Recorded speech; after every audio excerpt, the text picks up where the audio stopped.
Hello. நமஸ்காரம். நான் தமிழ் தான். சொல்லுங்க. வணக்கம். நம்ம கிட்ட ஒரு டேரக்டர் ஒரு சின்ன ஒரு ஒன்லைன் மாதிரி சொல்லியிருந்தாரு, இன்ட்ரெஸ்டிங்காக இருந்துச்சு. ஃபர்ஸ்ட்டு உங்களை வச்சு தான் யோசிச்சிருந்தோம். சும்மா அது பாருங்க, உங்களுக்கு கேளுங்க, உங்களுக்கு ஓகேனா நம்ம பண்ணலாம். ஒன்றும் இல்லை, டைட்டில் வந்து ஆயமா. ஒன்றும் இல்லைங்க, உங்களுக்கு வந்து ஒரு குழந்தை பிறகுதுங்க. அந்த குழந்தை மறுபடியும் உங்களுக்கு வந்து அதே குழந்தை வந்து வேற யாரோ மூலியமாக வந்து கொஞ்சம் வளர்ந்து கிடைக்குது. பட் அந்த இடத்துல நீங்கள் வந்து ஆயமாவாக இருக்கீங்க. ஃபுல்லாகவே லாஃப்டராக தான் இருக்கும். ஸோ இதில் இந்த கருத்து சொல்கிற விஷயங்கள் அந்த மாதிரிலாம் இல்லாமல் வந்தீங்கன்னா ஜாலியாக சிரிச்சுக்கிட்டு இருக்கலாம் படம் ஃபுல்லாக. ஃபர்ஸ்ட்லேருந்து லாஸ்ட் வரைக்கும் கிளைமேக்ஸ் மாதிரி தான் இருக்கும். ஆமாம், ஒரு பரபரன்னு இருக்கும். ஒரு இப்போ 5-6 பேர் இருக்கும், கேரவனில் எல்லாரும் இருப்பாங்க. அவருக்கு வரத்துக்குள்ளே இவங்க மல்லி உள்ளே போயிடுவாங்க, இவங்க வரத்துக்குள்ளே எல்லாரும் அசம்பிள் பண்ணுறதே ஒரு கிளைமேக்ஸ் தான் டைரக்டருக்கு. கிளைமேக்ஸ் ஆல்மோஸ்ட் மோர் தென் 10 மெயின் ஆர்டிஸ்ட். லைக் ஃபேமிலி தான் எல்லாருமே. And enjoy that period. ஏன்னா அத்தனை கேஸ்ட் மறுபடியும் நடிப்புமா இல்லைன்னு தெரியாது. அவங்களுக்கு அத்தனை கேஸ்டோட படமாக ஸ்கிரிப்டாக எழுதி அதுக்கப்புறம் அது படமாக வந்து எடுத்து எல்லாரும் சிரிக்க வச்சு இன்னும் 10 இயர்ஸ்க்கு அப்புறம் கூட இன்னும் வந்து டவல் கம் டவல் கோ அந்த சீன்லாம் வந்து பேசுகிறாங்க. கோவா 2 எப்போ அப்படின்னு கேட்குறாங்கன்னா ஐ திங்க். மாலைமலை நேயர்கள் வணக்கம். நான் பிரவீன் கேஎஸ். இந்த ஒரு இன்ட்ரெஸ்டிங்கான இன்டர்வியூ நம்ம கூட சென்னை சிட்டி கேங்ஸ்டர்ஸ் டீம் இருக்காங்க. வணக்கம். வணக்கம் வணக்கம் வணக்கம். வைபவமா நான் மீண்டும் மீண்டும் பார்க்கறது எனக்கு ரொம்ப மகிழ்ச்சி. எனக்கும் சந்தோஷம் ப்ரோ. மீட் பண்ணதில்லை, இப்போ தான் ரீசெண்டாக மீட் பண்ணோம். ஆமாங்கண்ணா, திருப்பி அகைன். ஆமாங்கண்ணா, நான் இப்போது பெருசு பண்ணிருக்கும் போது அண்ணா சொன்னாங்கண்ணா, பெருசு எப்படி காமெடியாக இருக்கும், பட் அதை விட பயங்கர காமெடியாக நான் ஒரு படம் பண்ணிருக்கோம். சென்னை சிட்டி கேங்ஸ்டர்ஸ் வந்து பயங்கர ஃபன்னாக இருந்துச்சு. ஷூட்டிங் ஸ்பாட் ஃபுல்லாகவே அப்படி தான் இருக்கும். எடிட்லேயும் நான் அங்கே பார்த்தேன், பயங்கர ஃபன்னாக இருக்குது அப்படின்னு சொல்லிட்டு இருந்தாங்க. அப்போ அண்ணா சொல்லும் போதே தெரிஞ்சது கண்டிப்பாக இது வந்து ரிலீஸ் ஆச்சுன்னா ஒரு காமெடி கொண்டாட்டமாக இருக்கும் அப்படின்னு சொல்லிட்டு. ஆஃப்டர் நீங்கள் எடிட்டுக்கு அப்புறமா நீங்கள் ஒன்று பார்த்துப்பீங்கன்னா உங்களுக்கு ஒரு ஹீரோவாக இந்த படம் சிம்பு சார் சொன்னார், நீங்கள் ஒரு மாதிரி ஃபன்னாகவே பண்ணு, அது சாட்டிஸ்ஃபை பண்ணுற மாதிரி இருக்காங்க. நல்ல ஃபன்னாக இருக்கும். அதான் நோ லாஜிக், டோட்டலாகவே வந்துட்டு ஒன்லி மேஜிக் லாஃப்டர். ஃபுல்லாக படம் ஃபுல்லாகவே லாஃப்டராக தான் இருக்கும். ஸோ இதில் இந்த கருத்து சொல்கிற விஷயங்கள் அந்த மாதிரிலாம் இல்லாமல் வந்தீங்கன்னா ஜாலியாக சிரிச்சுக்கிட்டே இருக்கலாம் படம் ஃபுல்லாக. சூப்பர். ஆனால் உங்களோட ஆக்டிங் இதுக்கு முன்னாடி நம்ம பார்த்துருக்கோம். பட் இந்த படத்தில் என்ன மாதிரியான கேரக்டர்? ஏன்னா லுக்காக பார்க்கும்போது நீங்கள் ஒரு கேங்ஸ்டர் மாதிரி இருக்கீங்க, ஆனால் அதில் உட்காந்து இருக்கிறதெல்லாம் பார்க்கும்போது பயங்கர ஃபன்னாக ஒன்று பண்ணிருக்கீங்க. அதுதான் என்னன்னு கேட்கலாம் அப்படின்னா. நாங்கள் 2 பேரும் அந்த படத்தில் வந்து ஒரு ஆர்ஃபன் மாதிரி. ஸோ ஒருத்தர் எடுத்து வளர்ப்பாரு எங்களை. அவர் என்ன சொன்னாலும் நாங்கள் செய்வோம். சூப்பர். ஸோ அவர் எங்களுக்கு ஒரு வேலை கொடுப்பாரு. நாங்கள் முட்டாள்தனமாக வந்து ஒரு முட்டாள் குரூப்பை பிடிச்சி அது ஒரு பெரிய குரூப்னு நினச்சி ஒரு ராபரிக்கு போவோம். ஸோ அந்த ராபரிக்கு அது ஃபுல்லாக த்ரூ அவுட்டாக இருப்பேன். ஸோ இவங்க 2 பேரும் ரொமான்ஸ் பண்ணுற கேப்பில் நான் இருக்க மாட்டேன். ஆமாம், ப்ரோமேன்ஸ் பண்ணுவோம் ஃபுல் படத்தில். ஸோ அந்த மாதிரி த்ரூ அவுட்டாக சப்போர்ட்டிங் ரோலாக இருந்திருக்கேன் இந்த படத்தில். மேம், உங்களுக்கும் அடுத்தடுத்து தொடர்ந்து ரிலீஸ் ரெடி ஆகிட்டே இருக்குது. அதே இருந்தாலும் ஹாப்பியாக இருக்குது. ஃபர்ஸ்ட் ஆஃப் ஆல் இந்த படத்தோட கதை உங்ககிட்ட வரும்போது நீங்கள் என்ன யோசிச்சீங்க? ஃபர்ஸ்ட் சென்னை சிட்டி கேங்ஸ்டர்ஸோட கதை கேட்கும்போது first interesting element complete comedy film and complete family entertainer. So கம்ப்ளீட்டாக வந்துட்டு அவுட் அண்ட் அவுட் ஒரு காமெடி படம். அண்ட் இவங்கெல்லாம் பண்ணுறாங்க வைபவ் அப்படிங்கும்போது தெரியும். அதுக்கப்புறம் Sunil Reddy, Kingsley, John Vijay sir, மோட்டோ ராஜேந்திரன் சார், ஆனந்த்ராஜ் சார், நிறைய பேர், லிவிங்ஸ்டன் சார், எல்லாரும் இருக்கும்போது கண்டிப்பாக ஒரு காமெடியான ஒரு படமாக இருக்கும் அப்படிங்கிறதுக்கு ஃபர்ஸ்ட் ரீசன்.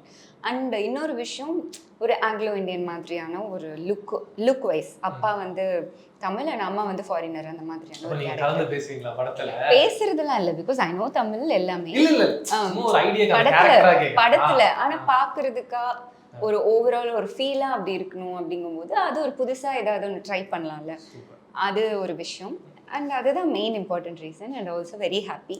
கண்டினியூஸாக இனி முடிச்ச படங்கள்லாம் ரிலீஸ்க்கு ரெடியாக இருக்குது. அண்ட் நெக்ஸ்ட் டீசல் ரிலீஸ்க்கு ரெடியாக இருக்குது. மிஸ்டர் எக்ஸும் ரெடியாக இருக்குது. ஜூன் 20 சென்னை சிட்டி கேங்ஸ்டர்ஸும். So happy. ஆனால் ஒரு சின்ன ஒரு இதுதான், இப்போது பிரேம்ஜி எனக்கு கால் பண்ணி சும்மா வந்து 5 lakhs வந்து எனக்கு வந்து ஒரு இது அப்படின்னு சொல்லிட்டு ஒரு கால் பண்ணுவாங்க. இப்போ எடுக்க மாட்டான். இப்போ டைம் வந்து 5 இப்போ வந்து எஞ்சி டீ குடிக்கிற டைம். அவனா 7-8 மணிக்கு மேலே தான் ஃபோன் எடுப்பான். அதுதான் ஏர்லி மார்னிங். அவன்தான் எடுப்பான். இந்த டைம்லலாம் வாய்ப்பே இல்லை. எல்லாம் பார்ப்பான், ஃபோன் இருக்கும், பார்த்துட்டு இதா அப்படின்னு சொல்லி 8 மணிக்கு மேலே தான் என்ன சொல்லு அப்படின்னு சொல்லி எடுப்பான். அண்ணாக்கு தெரியும்ல, நீங்கள் இன்டர்வியூக்கு வந்திருக்கீங்க, இல்லை அண்ணாவுக்கு கால் பண்ணாலும் அவனுக்கு தெரியும். அவன் நேற்று ஒரு இன்டர்வியூவில் மாட்டிட்டான். அப்படி அது இல்லாமல் இப்போ இன்னைக்கே மாட்டிட்டான். அப்படி இன்னைக்கு என்ன பண்ண சொன்னாங்க என்கிட்டயும். யாருக்கு பண்ண சொன்னாங்க? சுனில் ஓ, ரெட்டி. right. எடுத்தோடனே ஒரு சொல்லுங்கம்மா இன்டர்வியூ முடிஞ்சிருச்சா? அப்படிலாம் கேட்கல. நல்ல ஸ்வீட்டா பேசினாரு. ஸ்வீட்டா பேசுனது. சொல்லுங்க அண்ணன் சொன்னது என்ன sweet சொன்னாரு? ல அழுத்தம் தெரியுது. சொல்லுங்க ஸ்வீட் ஏஞ்சல். ஸ்வீட் ஏஞ்சல் அந்த மாதிரி ஏதோ சொன்னாரு. Okay okay. நீங்க அந்த மாதிரி ஏதாவது வீட்டுக்கு போய் கலாச்சிருக்கீங்களா இந்த மாதிரி ஏதாவது தெரிஞ்சுக்கிட்டு? இல்ல பழகி போச்சு அந்த மாதிரி சொல்லி சொல்லி லைட்டா பழகிடுச்சு. Super super. அண்ணா முன்னாடியே சொன்ன மாதிரி ஐஸ்வர்யா அக்காவுக்கு வந்து ஒரு சின்ன கால் பண்ணி பேசலாம். புஜி பேசலாம். சின்ன ட்ரைன் கண்டுபிடிச்சிருவாங்கல்ல அவங்க. ஆமா ஈஸியா இல்ல கண்டுபிடிச்சு. நான் பண்ண கண்டுபிடிச்சிரும். எனக்கு தெரியும். நீங்க வந்து ஒரு அழுத்தமா சொல்லணும். நான் கிளம்பிட்டேன் இங்க இருந்து அப்படின்னு சொல்லிட்டு அதுக்கப்புறம் ஆரம்பிக்கணும்.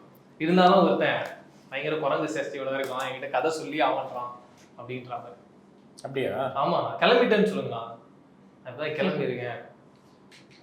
நான் தமிழ்ல பேசினாலே முடிஞ்சு போச்சாங்க. அப்ப ஃபர்ஸ்ட் 2 வாரத்தை தெலுங்குல பேசிட்டு அப்புறம் தமிழ்ல தமிழ்லயே பேசுங்க. நீங்க ஏன் ஆரியாக்கு ஃபோன் பண்ணி பேசக்கூடாது? சூப்பர். அது மிஸ்டர் எக்ஸ்க்காக வச்சிருக்காங்களா? அதான் ஆமா ஆமா அது இப்போ அப்ப exclusive content leak பண்ணாத. நீங்க மிஸ்டர் எக்ஸ் அப்ப எனக்கு ஃபோன் பண்ணுங்க, இல்ல ஆரியாக்கு ஃபோன் பண்ணுங்க. நாங்க எடுப்போம் ஃபோன். எங்க ப்ரொடியூசர் ஆல்ரெடி சொல்லிருக்காரு, தெளிவா சொல்லிருக்காரு. யா மிஸ்டர் எக்ஸா? இல்ல எங்க ப்ரொடியூசர். ஓகே. மிஸ்டர் எக்ஸ் மத்த ப்ரொடியூசர் டிஸ்டர்ப் பண்ண வேண்டாம். ஆமா. டீசல் ப்ரொடியூசர் தெரியும், பிரச்சனை இல்ல. இல்ல நம்ம ப்ரொடியூசர் பாபி சார் என்ன சொன்னாரு? மனோஜ் பின் வந்து கிளியரா சொல்லியிருக்காரு. என்னது? இந்த மாதிரி நம்ம படம் விஷயத்துல வந்து இன்னொரு படம் டீமுக்குலாம் வந்துட்டு கால் பண்ணக்கூடாது அப்படின்னு. ஓ அப்படி சொல்லிருக்காங்க. அவங்க டீமே இல்லையே. ஆ அவங்க டீம் தான் நம்மளுக்கு. ஆமா டீம் தானே. அவங்களும் டீம் தான். என்னது யாரு? சரி நீங்க வேணா நிஹாரிகா அவங்களுக்கு கால் பண்றீங்களா? நிஹாரிகா யூஎஸ்ல இருப்பாளே. இப்ப ரீஸ்டார் ஜேம்ஸ் பாண்ட் அவர் பேர் என்னங்க? Mission impossible. Mission impossible. பாருங்க ஃபோன் பண்ணி எப்படி அத பத்தி ஏதாவது டாம் க்ரூஸ் பாத்துட்டு வந்திருக்காங்க. இல்ல காலையில தான் ஒரு சின்ன சண்டை ஆச்சு, பேசி இப்ப எடுக்காத போன். அப்படியா? நீங்க இப்ப சண்டே ஆயிடுச்சு, நான் உன்னை சமாதானப்படுத்த கூப்பிடுறேன்னு சொல்லிட்டு கால் பண்ணுவேன். இல்ல எடுக்காது, எனக்கு தெரிஞ்சு கேர்ள் ஃப்ரெண்ட்ஸ் இல்லையே அவங்க டக்குன்னு ஃபோன் பண்ண எடுக்கிறதுக்கு. ஃப்ரெண்ட்ஸ் தானே. சரி நான் வாணி கால் பண்ணுங்க. வாணின்னு வாணி போச்சு. வாணி போஜன் அவங்களா? அவங்க ஷூட்டிங்ல இருக்காங்க. எல்லா ஸ்கிட் அண்ணே எல்லாம் ஒரு அப்டேட்டடா இருக்கு. சரி, நீங்க என்ன கால் பண்ணுங்க அப்படியே. கால் திருப்பி அடிச்சிட்டா. பேசுமா? பேசுங்க போ.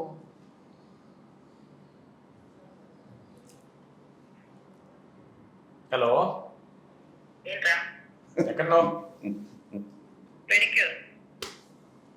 సరే సరే ఒక ప్రొడ్యూసర్ మాట్లాడాలంటున్నారు, ఇక్కడే ఉన్నాడు, మాట్లాడతావా? ఓకే ఒక నిమిషం ఇస్తాను. ஹலோ. நமஸ்காரம் అండి.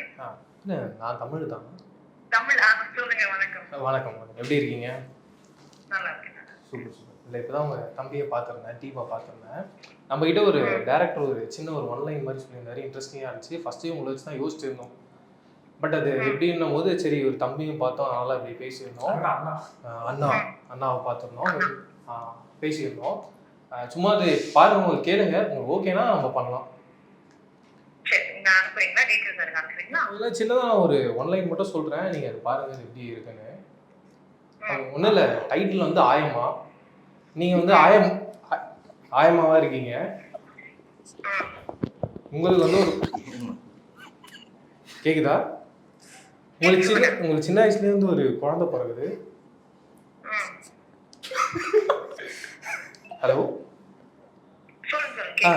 சின்ன வயசுலேயே உங்களுக்கு ஒரு குழந்தை பிறகுது. அந்த குழந்தை வந்து ஒரு மிஸ்கேரேஜ்ன்றதுனால அந்த குழந்தைய விட்டுடுறீங்க. நீங்கள் அந்த பயமா இருக்கு நான் உங்ககிட்ட பேச. அவங்க ஆயமாவா நீங்கள் ஒரு இடத்துல ஒர்க் பண்ணிட்டு இருக்கனால அந்த குழந்தையும் ஒரு கட்டத்துக்கு மேலே அந்த வேனில் அனுப்புனதுக்கு அப்புறமா உங்ககிட்டயே அந்த குழந்தை வந்து மறுபடியும்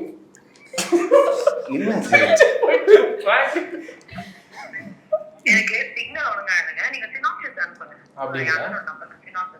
ஒன்றும் இல்லைங்க, உங்களுக்கு வந்து ஒரு குழந்தை பிறகுதுங்க. அந்த குழந்தை மறுபடியும் உங்களுக்கு வந்து அதே குழந்தை வந்து வேற யாரோ மூலியமா வந்து கொஞ்சம் வளர்ந்து கிடைக்குது. பட் அந்த இடத்துல நீங்க வந்து ஆயமாவா இருக்கீங்க. அதுக்கப்புறம் ஒரு சில வருஷங்களுக்கு அப்புறமா அந்த குழந்தை வளர்ந்துருக்கு.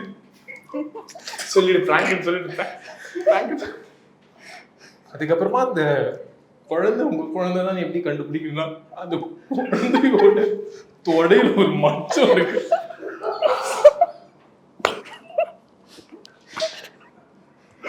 இந்த மறைச்சதை பார்த்து நீங்க அதுல படத்தோட டைட்டில் ஆயம்மா. ஹாய்க்கா. காமெடி படமாங்களா? ஆமா ஆமாக்கா. ஹாய்க்கா, எப்படிக்கா இருக்கீங்க? சும்மாக்கா ஒரு இன்டர்வியூக்கு வந்திருக்கோம், அதனால அக்கா கிட்ட ஒரு சந்தோஷமா பேசிடலாம் அப்படின்னு சொல்லிட்டு ஆசைப்பட்டேன். வேற ஒன்றும் இல்லைக்கா. ஓகே. ஓகேக்கா, அதோ கொடுத்துட்றேன்க்கா. யார் பேசுறாரு சொல்லுங்க. அக்கா, என் பேர் பிரவீன்கா. ஒரு பாவப்பட்ட ஜீவன்கா. நீங்க எதுவும் டென்ஷன் ஆகாதீங்கக்கா. நான் என் பேர் சரண்டர். டென்ஷன் ஆன கதை நல்லா இருக்கு, அதை டெவலப் பண்ணிட்டு வாங்க. அக்கா சீரியஸாக்கா? அக்கா நீங்க இப்ப என்ன கலாய்க்கிறீங்க பாத்தீங்களா? கதை நல்லா இருக்கு. லைக்கால என்ன சர்டிபிகேட் போய் சொல்லிடாதீங்க. சரிக்கா, ஓகேக்கா. ஹிந்தில கூட நம்ம பண்ணலாம். நல்லா இருக்கு. ஹிந்தியில ஓகேக்கா, டன்க்கா. டெஃபினட்டா பண்ணுவோம். ஆயம்மா ஹை அப்படின்னு போடலாம். ஆயம்மா ஆயம்மா அதானே? ஆமாக்கா. இதோ கொடுக்குறேங்க. தேங்க்யூக்கா. இதோ கொடுக்குறேன்க்கா. புஜ்ஜிக்கு இருக்கு. புஜ்ஜிக்கு இருக்கு. வேலை பார்த்துட்டு இருக்கு, நீ ஃபோன் பண்ணி இப்படி டிஸ்டர்ப் பண்ணிட்டு இருக்கு அப்படின்னு சொல்லிட்டு ரொம்ப ஹாப்பி. நான் கம்ப்ளீட் ஆயிடுச்சு. என்னன்னா அக்கா கொஞ்சம் டென்ஷன் ஆனாலே எனக்கு பதட்டம் ஆயிடுச்சு. ஐயோ நான் எப்படி சமாளிச்சு எப்படி வெளியே வர போறேன்னு தெரியலையே அப்படின்னு சொல்லிட்டு. பட் படமா நம்ம பார்த்தோம்னா நிறைய இடத்துல நிறைய டீமா இருந்தீங்க. படத்தோட ஓப்பனிங்காக இருக்கட்டும், அந்த ட்ரெய்லர்லேயே வந்து கடைசி கட்டாக இருக்கும். எத்தனை பேர், எத்தனை ஆர்டிஸ்ட்டு, அண்ட் இப்போயே இவ்வளோ கலகலன்னு இருக்கு. இன்னும் அந்த கிளைமேக்ஸ் சீக்வன்ஸ்லாம் எத்தனை நாள் ஷூட் போச்சு, எந்த அளவுக்கு என்ஜாய் பண்ணீங்க அப்படியே ஒருத்தராக சொன்னீங்கன்னா? ஒவ்வொருத்தரும் வாங்க. ஒரு ஃபர்ஸ்ட் டேல இருந்து லாஸ்ட் வரைக்கும் கிளைமேக்ஸ் மாதிரி தான் இருக்கும். ஆமா, ஒரு பரபரன்னு இருக்கும். ஒரு இப்போ 5-6 பேர் இருக்கும், கேரட்ல எல்லாரும் இருப்பாங்க. அவருக்கு வரத்துக்குள்ள இவங்க மல்லி உள்ள போயிடுவாங்க, இவங்க வரத்துக்குள்ள எல்லாரும் அசெம்பிள் பண்றதே ஒரு கிளைமேக்ஸ் தான் டைரக்டருக்கு. கிளைமேக்ஸ் ஆல்மோஸ்ட் மோர் தென் 10 மெயின் ஆர்டிஸ்ட். ஆமா, ஐயோ. ஸோ பயங்கர ஃபன்னா இருந்துச்சு. லைக் ஃபேமிலி தான் எல்லாருமே. And we enjoy that period. ஏன்னா அத்தனை கேஸ்ட் மறுபடியும் நடிப்போமா இல்லைன்னு தெரியாது அவங்களுக்கு. அத்தனை கேஸ்டோட இட் வாஸ் வெரி ஃபன். இல்லை, அதுதான் நாங்கள் கிளைமேக்ஸ் பர்டிகுலராக ஷூட் பண்ணும்போது நிறைய டேஸ் அந்த ஒரே ஒரு செட்டை ஷூட் பண்ணோம். அங்கே எல்லாத்தோட காம்பினேஷனும் டுகெதர் இருக்குது. ஸோ அப்போ வந்துட்டு ஜாலியாக ஷூட் பண்ணுவோம். கேமரா ரோல் ஆனில் இருக்கும்போது கூட நாங்கள் வந்து சிரிச்சுட்டே தான் இருப்போம், கண்ட்ரோலே பண்ண முடியாது. ஆக்ஷன் போகும்போது கூட சிரிப்பை கண்ட்ரோல் பண்ணி கஷ்டப்பட்டு தான் நடிப்போம். ஸோ அந்த மாதிரி தான். இது ஸ்டார்டிங்லேருந்தே ஃபுல் எல்லாருக்கூடையும் காம்பினேஷன். ஸோ எண்டில் வந்துட்டு ஒரு சின்ன ஃபைட்டுன்ற ஒரு விஷயம் ஆட் ஆகிருக்கும். அண்ட் மெயின் வில்லன்ஸ் அந்த மாதிரிலாம் வரதுனால வந்துட்டு எக்ஸ்ட்ரா வந்துச்சு தவிர மிச்சம் டோட்டலாக இந்த குரூப் ஃபுல்லாக ஒன்றாவே இருக்கும். அதனால் கிளைமேக்ஸுன்னு தனியாக நான் வந்து அங்கே தெரியல. பட் ஓப்பனிங்லேருந்தே ஃபன்னாகவே இருக்கும் டீம். கிளைமேக்ஸ் விட அப்படியே தான் ஒரு சுந்தர் சி சார் படம் மாதிரி வந்து ஒரு ஒரு கலகலப்பாக இருக்கும் டுவர்ட்ஸ் எண்டு படம். ஏன்னா அது சீரியஸ் ஃபைட் கிடையாது, ரொம்ப ஜாலியான ஒரு ஃபைட் தான். நம்ம பழைய படத்துல எல்லாம் பார்த்துருப்பாங்க, இந்த காமெடி கலந்த ஒரு ஃபைட். அந்த மாதிரி மறுபடியும் எடுத்துட்டு வந்தாங்க. ஸோ பிஸ்தாலெல்லாம் வரும். அதெல்லாம் ஃபேவரட்டான படம். சூப்பர் அந்த மாதிரி. ஆனா இப்போ பழைய படம் இல்ல வேற ஏதாவது அதர் லாங்குவேஜஸ் படம் நீங்க வந்து இது நம்ம வந்து ரீமேக் பண்ணா செமையா இருக்கும் அப்படின்னு யோசிச்சிருக்கீங்க? ரீசன்ட் டைம்ஸ்ல பார்த்தேன். அப்படி உங்க யாருக்கு என்ன பூசா train to Busan. Okay, train to Busan தமிழ்ல பண்ணா நல்லா இருக்குமே அப்படின்னு சொல்லி தோணுச்சு. அது என்ன லாங்குவேஜ்னே தெரியல. கொரியன் ஃபிலிம் தெரியும். அது ஒன்று பண்ணலாம்னு தோணும். ஏன்னா அதில் வந்து நிறைய எக்ஸ்பிரஷன்ஸ் கொடுக்க தேவையில்லை, பயம்தான் ஃபுல்லாக பேய் ஜாம்பிஸ். அது பண்ணலாம். வேற என்ன பண்ணலாம்? கோவா வேணா இங்கிலீஷ்ல பண்ணலாமா? இங்கிலீஷ்ல பண்ணியிருக்காங்களா? 4 பேர் குடிச்சிட்டு வருவாங்க. ஹேங்கோவரா? கோவால எடுத்திருக்காங்க. இல்ல நான் சொல்றேன், அது கிட்டத்தட்ட அப்படி யோசிக்கும் போது அதுவும் அப்படி இருக்குமே, ஜாலியா இருக்கும், ஃபன்னா இருக்கும். 4 பசங்க அவங்க எங்கெங்கெல்லாம் போய் என்னென்ன ஃபன் பண்றாங்க, குடிக்கிறத விட்டுட்டு அந்த கான்செப்டை மட்டும் பார்த்தா அப்படியே டிராவல். அதுக்கு யோசிக்கிறது எவ்வளவு பெரிய விஷயம் தெரியுமா? அது ஆக்சுவலா அதை வந்து கன்சியூம் பண்ணி அதை வந்து நீங்க ஒரு படமா எடுத்து அந்த மாதிரி ஒரு விஷயத்தை ஐடியாவை எடுத்து அதை நீங்க வந்து ஒரு படமா ஸ்கிரிப்டா எழுதி அதுக்கப்புறம் அது படமா வந்து எடுத்து எல்லாரையும் சிரிக்க வச்சு இன்னும் 10 இயர்ஸ்க்கு அப்புறம் கூட இன்னும் வந்து டவல் கம் டவல் கோ அந்த சீன்லாம் வந்து பேசுறாங்க. கோவா 2 எப்போ அப்படின்னு கேட்குறாங்கன்னா I think it's only Venkat Prabhu boss. கண்டிப்பா கண்டிப்பா நீங்க ஆனா நடுவுல ஒரு இடத்துல சொல்லியிருந்தீங்களா இது பண்றோம் அது பிளான் இருக்கு அப்படின்ற மாதிரி. இப்பயும் அதுக்கு தான் சொன்னேன் நான். திருப்பி இதெல்லாம் கேட்க திருப்பி வந்து பார்ட் 2 ஏதாவது பிளான் பண்ணுவாரு. ஆமா. நாங்க வந்து மாத்தவே மாட்டோம். எடுக்கிற வரைக்கும் அடம் பிடிப்போம். விடவே மாட்டோம் நாங்கள் டெஃபினட்டாக கோவா டு. ஏன்னா I think only he is possible to do அந்த மாதிரி ஒரு இன்டெலிஜென்ட் ஸ்கிரிப்ட். ஆக்சுவலி நீங்கள் பார்த்தீங்கன்னா அது ரொம்ப ஒரு தின் லைனாக தான் இருக்கும். அது அவ்வளோ பெருசாக எடுக்கிறது ஐ திங்க் ரொம்ப கஷ்டம். அவ்வளோ தூரம் ஆடியன்ஸ் எங்கேஜ் பண்ணி ரிப்பீட்லேயும் பார்க்குறாங்கன்றது சாதாரண விஷயம். மேம் நீங்க? எனக்கு வந்துட்டு நெவர் ஹேவ் எவர் அந்த சீரியஸ்ல அந்த பொண்ணோட கேரக்டரைசேஷன். சீரியஸ்லாம் பார்க்குறீங்களா? ஆமா, அந்த பொண்ணோட கேரக்டரைசேஷன் ரொம்ப நிறைய ஃப்ளக்சுவேஷன்ஸ் அப் அண்ட் டவுன் சூப்பரா இருக்கும். அண்ட் அது ரொம்ப என்டர்டெய்னிங்காக எடுத்துட்டு போயிருப்பாங்க, ரொம்ப சீரியஸா இல்லாம. ஸோ அது எனக்கு ரொம்ப பிடிச்சது. ஆனால் நீங்கள் 13 லைஃப்ஸ் ஓ பார்த்துருக்கீங்களா? இல்லைண்ணா அது பார்த்துருக்கேன். உங்களுக்கு பிடிச்சதா? 13 லைஃப்ஸ் ஒரு 13 பசங்க கேவுக்குள்ள போயிட்டு ஃபுட்பால் மேட்ச் முடிச்சுட்டு கேவுக்குள்ள போயிடுவாங்க. ஓகே. மழை பெஞ்சு கேவ்னா எனக்கு ஞாபகம் வந்துச்சு. ஆக்சுவலாக மஞ்சுமெல் பாய்ஸ் வந்து எடுக்கலாம்னு எனக்கு தோணுது. எல்லாம் இப்போ நீங்கள் இன்டர்வியூ பண்ணுறீங்களா, ஆங்கர்ஸ் எல்லாருமே வந்துட்டு ஒரு இன்டர்வியூக்காக வராங்க. அந்த இன்டர்வியூல அந்த ஹீரோ வந்து உள்ள போயிட்டான். ஆனா அவனை இன்டர்வியூ எடுத்தே ஆகணும். எல்லாம் வந்து தொகைக்குள்ள போறாங்க. போய் உள்ள வந்து ஒரு இன்டர்வியூ எடுக்கிறாங்க. இப்போ எல்லாரும் எப்படி தப்பிச்சு ஓடுறாங்க. அதேதான். அங்க உள்ள பார்த்தா ஒரே ஒரு பொண்ணு மட்டும் இருக்கு. ஆல்ரெடி உள்ள போன ஒரு பொண்ணு. அந்த பொண்ணையும் 14 பசங்க ஒரே ஒரு பொண்ணு. அப்போ நீங்க சொல்ற கேரக்டர் தான் இந்த 13 லைஃப்ஸ். கதை சொல்லிட்டேன், நான் படம் பார்க்கல. அது 13 பேர் உள்ள போவாங்க, குட்டி பசங்க. குட்டி பசங்க ஃப்ளட்ஸ் இது மழை ஹெவியா மழை பெஞ்சு கேவ் ஃபுல்லா தண்ணி ஃபுல்லா போயிடும். 4 அமெரிக்கன்ஸ் இந்த இதுல இருந்து ஸ்விம்மர்ஸ் உள்ள போய் அந்த பசங்களை வெளில மீட்டர் தான். எல்லாருக்குமே அனஸ்தீஷியா கொடுத்து ஒரு ரோப்ல கட்டிட்டு எடுத்துருவாங்க. ஒரு பெரிய ஒரு இதுல கேவ்க்குள்ள பார்க்கல. அது மாதிரி உங்களை எல்லாரையும் உள்ள போட்டுட்டு உங்களுக்கு எல்லாம் அனஸ்தீஷியா கொடுத்து நீங்க வரதுக்கு முன்னாடி தான் அப்படிதான் இருந்தோம். பொங்கல் கொடுப்பா பட்டுறாங்க. அந்த மாதிரி இவங்களுக்கு ஒரு புது ஐடியா வந்துருக்கு. சொல்லுமா நீயே சொல்லு. நான் மாட்ட விரும்பல, நீயே பேசிக்கோ. சொல்லுங்க. இல்ல ஏன்னா ரொம்ப ரெகுலரா இருக்கும் சொன்னது. செம்ம ஆங்கர்ஸ் எல்லாரும் கேவ்க்குள்ள தெரியாம கீழே விழுந்துருவாங்க. அண்ணன் காப்பாத்த போற. அதுக்கப்புறம் இப்ப நாங்க இன்டர்வியூ கொடுத்தே ஆகணும். அந்த சின்சியாரிட்டில வந்துட்டு நாங்க எப்படியாவது ரொம்ப போராடி பண்ணி உள்ள வந்து உங்களுக்கு வந்து இன்டர்வியூ கொடுக்குறோம். இது ஒரு சின்ன இது. இப்ப அந்த பெல்ட் இருந்துச்சுல, அது பேசிட்டே இருக்கும்போது அந்த பெல்ட்டை உள்ள போட்டு அப்படி எல்லாரும் அந்த ஒண்டர் உமன் மாதிரி சும்மா அப்படியே விரல்ல தூக்கிக்கலாம். உங்களுக்கு சூப்பர். ரொம்ப ஹாப்பி நான் உங்க எல்லாரையும் மீட் பண்ணது. படம் இதே மாதிரி கலகலப்பா இருக்கும். எஸ், கண்டிப்பா கண்டிப்பா. மறக்காம ஜூன் 20 பாத்துருங்கன்னு நான் எப்படி சொன்னேன் நீங்களும் சொல்லிட்டீங்க. ஜூன் 20 எஸ் தியேட்டர்ஸ்ல சென்னை சிட்டி கேங்ஸ்டர்ஸ் படம் ரிலீஸ் ஆகுது. பயங்கர ஜாலியா அப்படி வந்தீங்கன்னா சிரிச்சுக்கிட்டு வெளில போகலாம். ஃபுல் ஃபேமிலியா வந்துட்டு ஜாலியா என்டர்டெய்னர், பியூர் என்டர்டெய்னர்.